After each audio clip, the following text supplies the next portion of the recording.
Hey y'all, it's curriculum week, finally. So excited. We are going to kick things off with all of our curricula choices for second grade. Let's get into it.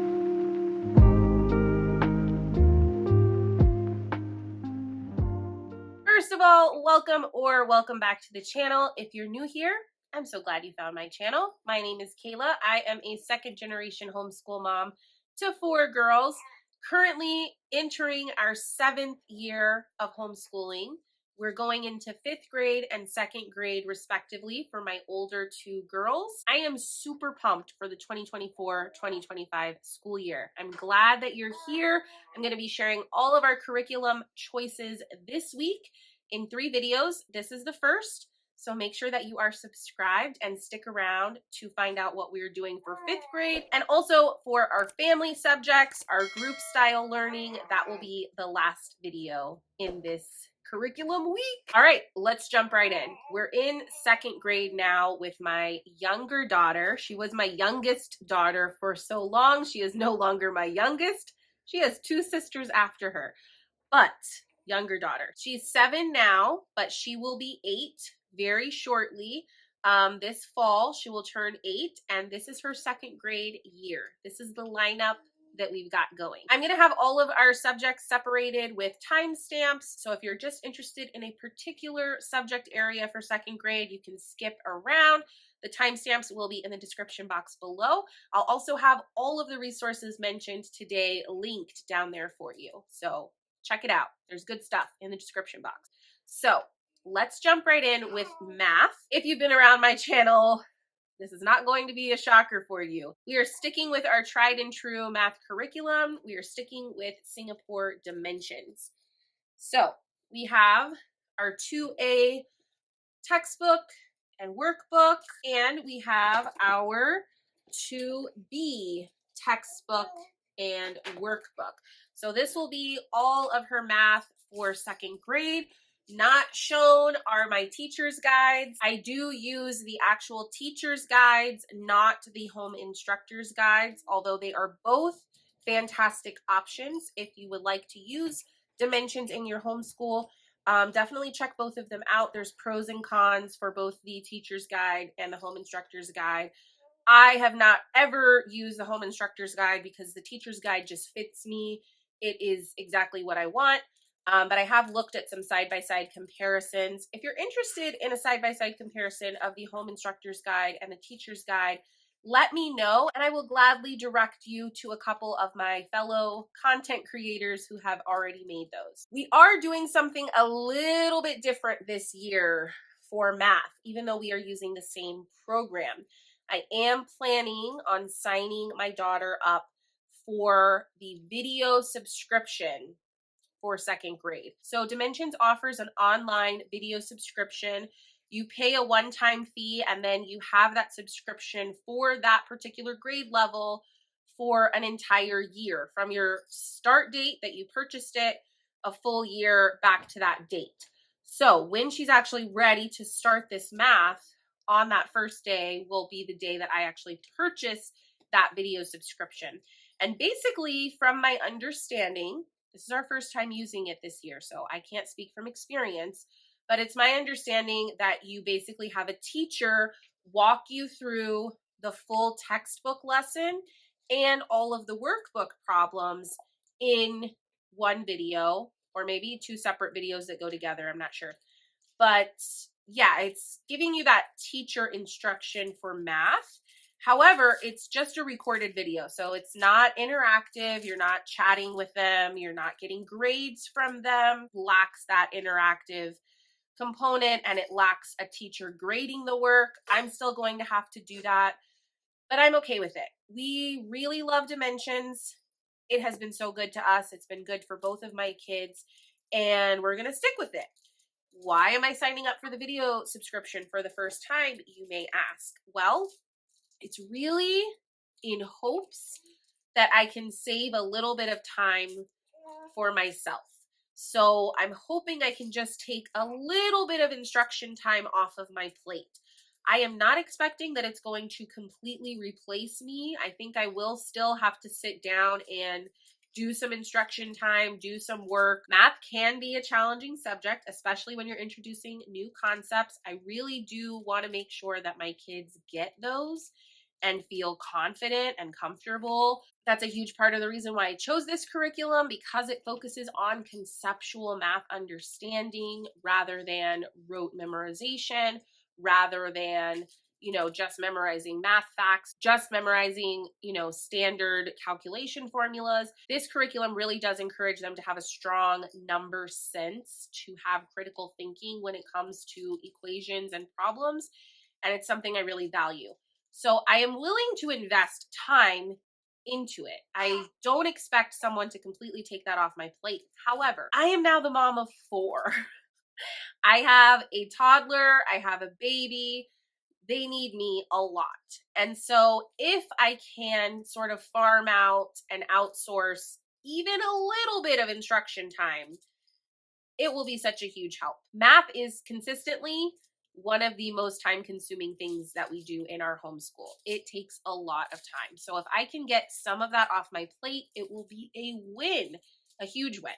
So we're trying out the video subscription this year. I have no idea if we will like it. I have no idea if it will be a hit or miss. I will definitely update y'all, but I'm excited to give it a shot. It's a bigger investment to do that, but I think it will be worth it. I hope it will be worth it.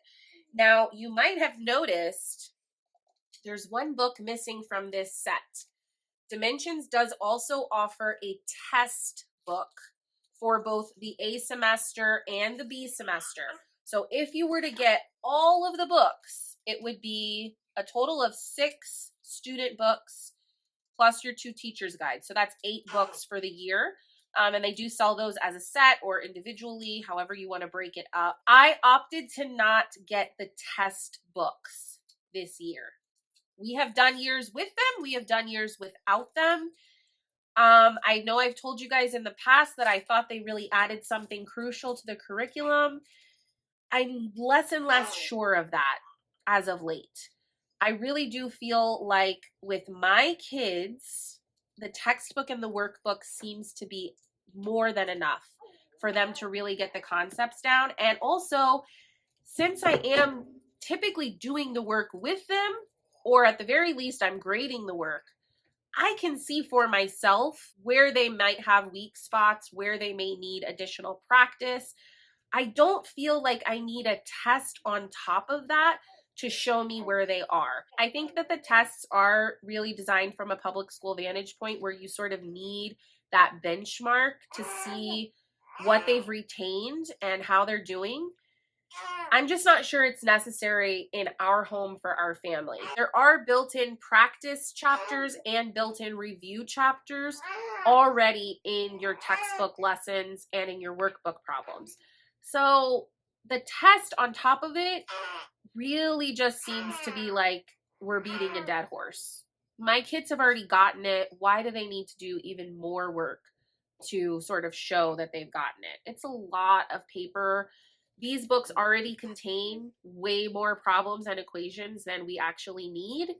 So I'm dropping the tests this year. That's basically the bottom line. And we shall see how it goes. It's very possible I will change my mind again on this.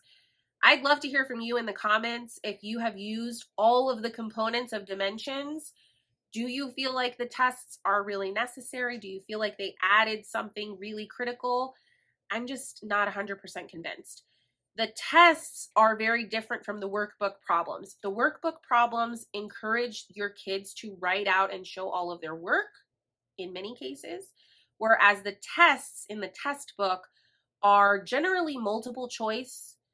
And I don't know, I just don't feel like it's adding a lot for us. It is what it is. Okay, let's move on from math. Okay, language arts. That is going to be the biggest category here for second grade. First of all, a big component for us is all about reading. So my daughter will be starting level 3 of all about reading. This is the teacher's manual. I have all of the hands-on paper activities already prepped in a binder. All about reading also comes with like flashcards and letter tile manipulatives. I've got all of that prepped and ready to go because we've been using All About Reading for years. My oldest daughter already went through all 4 levels. So everything's already prepped and ready for me, which is really nice that I can just open up a box, pull stuff out, it's already ready to go. One of the biggest headaches with All About Reading is all of the upfront prep. But if you were planning on reusing this with multiple kids, it just gets easier and easier each consecutive year that you use the level. So that's something to look forward to if you're just starting your All About Reading journey and you're like, oh my goodness, it's so much to cut out and it's so much prep work. It is, but you only have to do it once. If you keep everything organized and clean and free from crayon and pencil, you're good to go. So this is what we will be using for 2nd grade for reading instruction. For spelling, we are going to be trying out the brand new version of All About Spelling. We've tried All About Spelling before. We tried it with my oldest. Wasn't a great fit. They have recently revised the first couple of levels of All About Spelling. I'm hoping that they'll just keep going and keep revising all of the levels. They've made it a lot more hands-on, very similar to All About Reading. So lots of fun paper activities, hands-on activities. So we're gonna try it out. My daughter is coming from doing strictly a workbook for spelling and word study.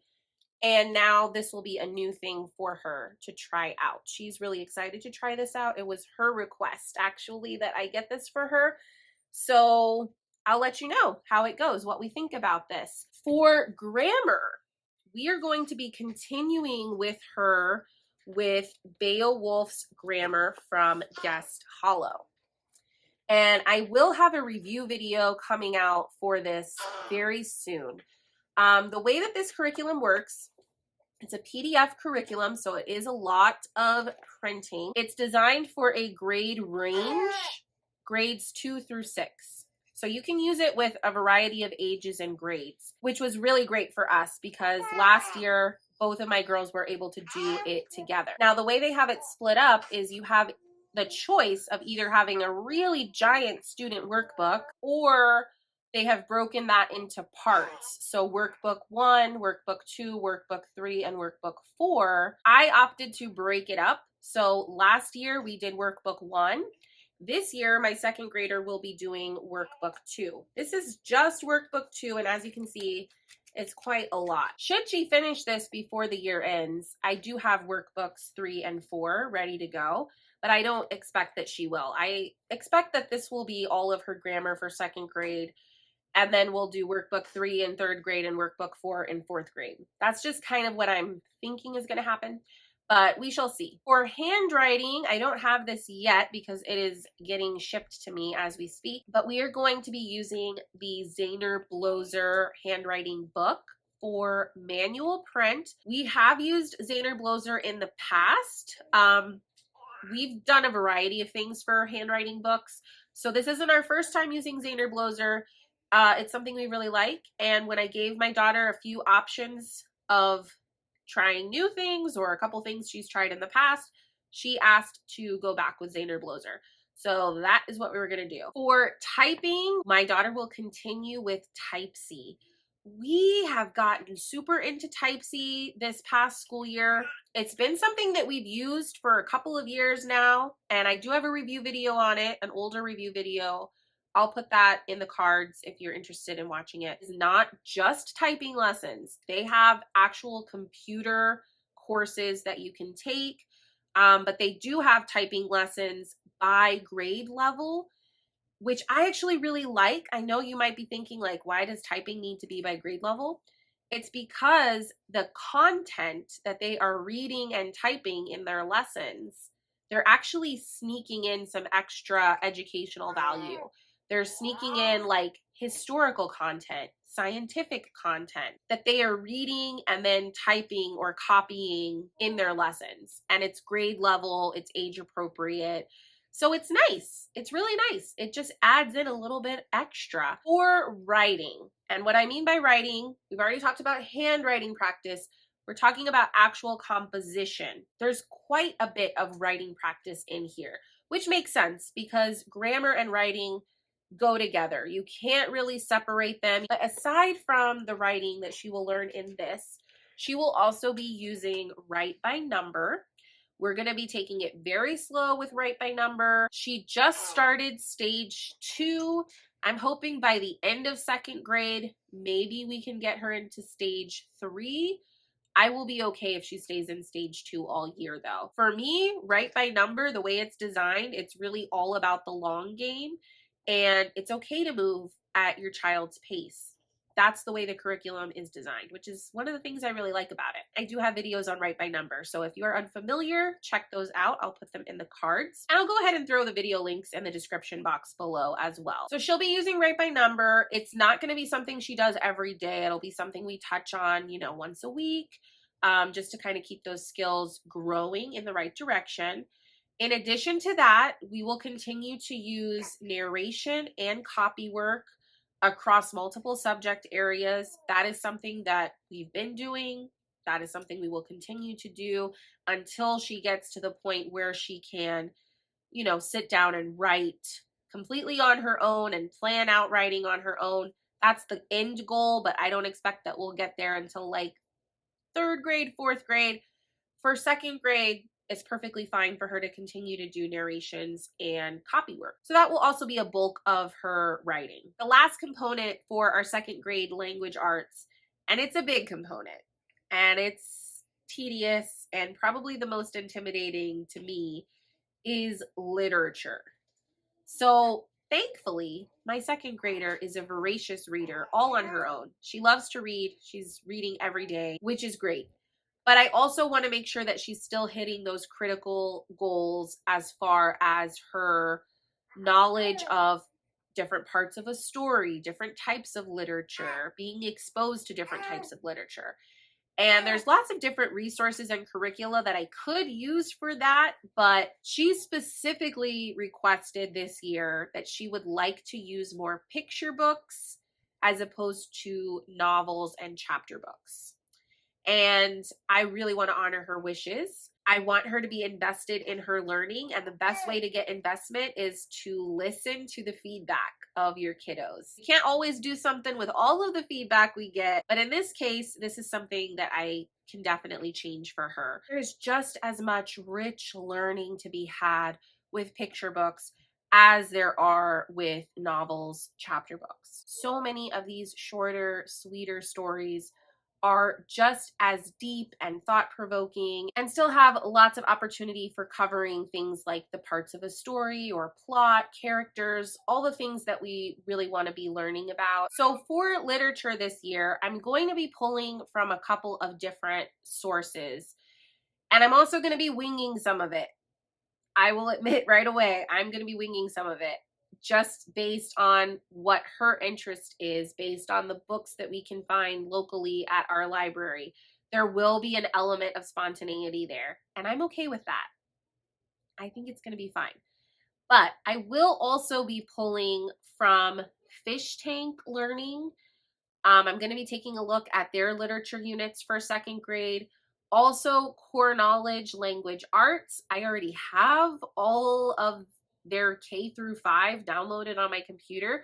So I'm going to look through those units for 2nd grade, see what I can pull from there. I'm also going to be looking at Sleeping Bear Press.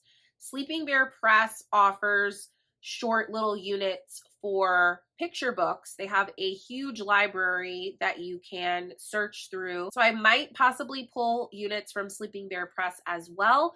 That is a resource that is really new for me. I've never used anything from them before.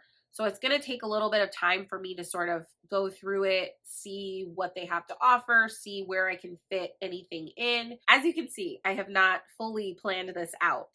We're flying by the seat of our pants just a little bit in this one area. We have lots of different literature areas that we can tie in.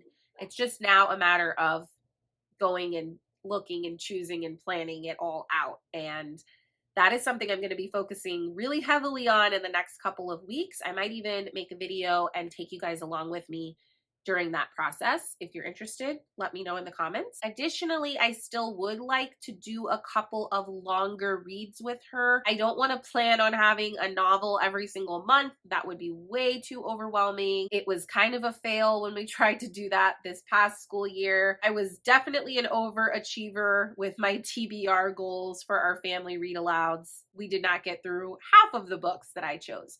So I'm not going to make that mistake again this year.